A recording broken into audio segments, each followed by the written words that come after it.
Þegar við deilum kenningum Krists með öðrum mun Guð gera oss að dýrmætum kerum, það að segja, fólki sínu sem hlýtur blessanir. Kennir Biblían oss ekki þetta? Páll postuli skrifaði, ég lifi ekki lengur. Ég krossfestur og sá sem í mér lifir Kristur, með öðrum orðum átti hann við, hver sem mætir mér, tekur á móti Kristi. Aðeins Kristur flæðir yfir í mér. Bið ég mig ekki peninga eða veraldlega hluti, heldur leiti Krists. Þá mun ég gefa yður Krist endurgjaldslaust. Þannig var Páll postuli einn þeirra sem predikaði Krist af mestri kostgefni fyrir fólki heimsins, hvar sem hann fór. Nú verðum við að gera hið sama. Því skulum við ekki hafa í oss hið veraldlega sem heyri Satan til, heldur það sem Guði tilheyrir.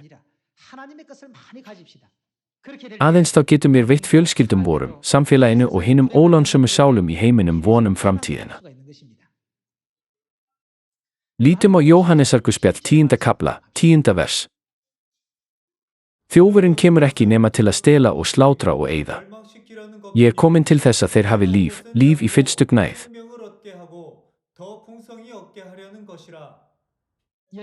Hér sjáum við að Kristus sagði að tilgangur koma hans til þessarar jarðar væri að gefa oss líf.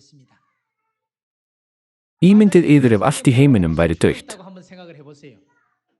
Segjum sem svo að eftir tilbeiðsluna færu þér út og gatan væri svo hljóð að það mætti heyra saumnál detta. Allir bílar hefðu stöðvast þar sem þeir voru og allt fólk lægi lífvana á götunni.